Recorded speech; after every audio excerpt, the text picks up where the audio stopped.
In this episode, I'll be dropping 5 questions that you absolutely need to ask your home inspector.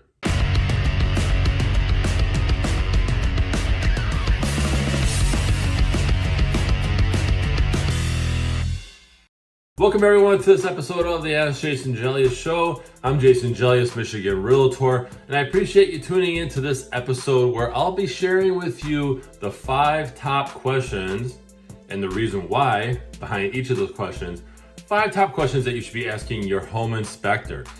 All right, first though, I invite you to follow me on social media. Those links are in the description below, and be sure to visit my website. It's allabouttherealestate.com. Hey, you fill out the pop-up form and you can receive new episodes each week in your email.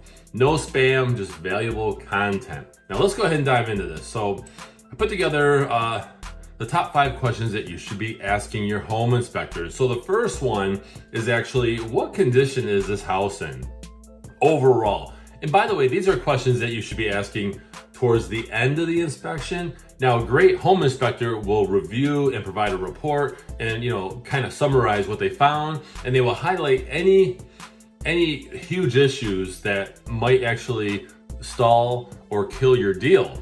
Okay, but this one, what condition is the house in? And the reason why you ask this is because you want to discover if the home is move-in ready, or do you have to do a bunch of work before you get in. For example, if you're buying a house and you find out that there's mold in the house, that's not move-in ready. You want to get that remediated and fixed because you don't want to move into a home and then breathe all that and do all that fun stuff. Okay. Second one is, how do we fix this? Any issue that comes up, hey, how do we fix this? Okay. Whether it's big or something small, right? Like a door doesn't actually close right. That's something that you could easily fix. If it's something major like a torn roof or a leaking roof, that might be something that you'll have to hire someone to do. But the main reason behind that is that the home inspector should be able to recommend a quick fix or some type of expert that can help with that, as well as the realtor. Us realtors, by the way, a little side note here is that us realtors, we are connected with so many people who do so many things: plumbers, painters, contractors, whatever the case may be. So we're happy to refer someone. Now, number 3, what would you fix first? So at the opinion of the home inspector, you ask him, hey, what would you fix first? Because you're going to be moving into the home. The reason why you do this is because it will help you prioritize what should be done first. Okay, should you address an issue with the furnace first, or the AC, or the toilet in the main bathroom, whatever it is, okay?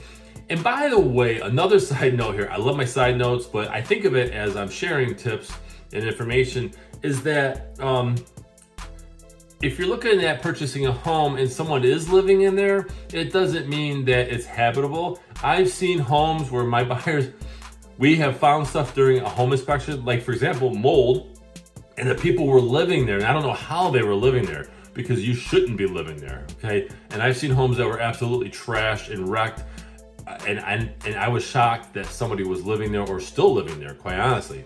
So just because someone is currently living in a home doesn't mean that it's habitable, okay?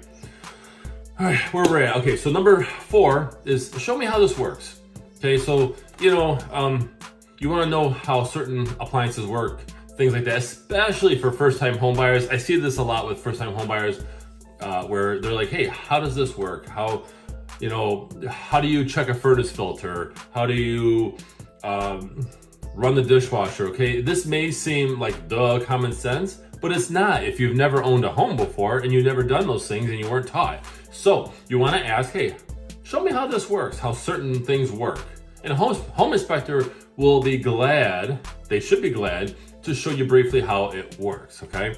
And the last one, number 5, this is extremely important, and that's how much time is left in whatever it is, right? How much more time do you think the roof has? How much more time do you think the furnace has, the AC has, right? The stove, if the appliances are included, the fridge, the washer and dryer, certain plumbing pipes, right? Especially older homes where I believe they're plaster pipes. I've seen those corroding, and I've actually had a home inspector tell us, myself and my client, that, you know what, this is corroding away. It's not going to last much longer. Okay. Now it's an estimate of time, right? Depends on certain conditions, how much you use it, but they can give you a ballpark as to how much time is left in certain things like appliances, roof, whatever it is, right? Plumbing, things like that, okay? So anyway, these are just the top 5 questions I feel are the top 5 questions that you should be asking your home inspector. It's a great guide. You should actually jot these down, and if you're in a home inspection, you should definitely ask these and make sure that you take notes, okay? And again, a great home inspector, actually even just a decent one, will provide you a solid report that will note all these things, okay? And any potential issues that they've found. Okay, so I hope you guys found this episode valuable. Be sure to visit my website, allabouttherealestate.com. Fill out that pop-up form to receive new episodes every week, as well as visit me on social media. Follow, subscribe, share, please. Those links are in the description below. I'm Jason Gelios, and I appreciate you watching.